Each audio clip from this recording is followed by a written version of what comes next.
सत्य परिस्थितीचा सविस्तर आढावा। ठाणे शहरात बुधवारी दुपारी झालेल्या मुसळधार पावसाने अनेक ठिकाणी पाणी साचले। गटारे आणि नाले सफाईची कामे पूर्ण न झाल्याने काही ठिकाणी सांडपाणी नागरिकांच्या घरात आणि यंत्रमाग कारखान्यात घुसल्याने नागरिकांच्या अतोनात नुकसान झाले आहे। भिवंडी शहरात बुधवारी सकाळपासूनच पावसाची रिपरिप सुरू होती। दुपारी अचानकपणे आभाळ भरून आले आणि मुसळधार पाऊस सुरू झाला।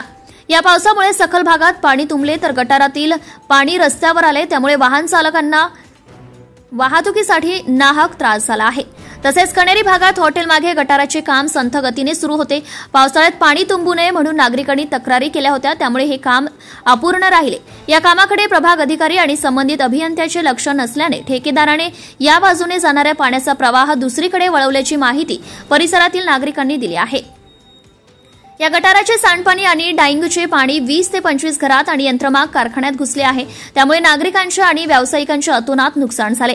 या घटनेमुळे नागरिकांनी संताप व्यक्त केला असून बाधित नागरिक पालिकेकडून नुकसान भरपाई मागणार असल्याची माहिती राष्ट्रवादी शरद पवार पक्षाचे कार्यकर्ते किरण इट्टा यांनी दिली आहे।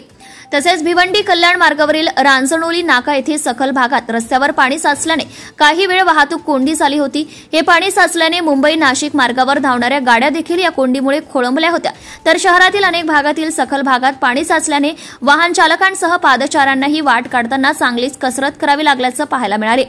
महाराष्ट्र टुडे मराठीसाठी bureau report, Bhiwandi, Thane. Subscribe now and press the bell icon. Never miss an update.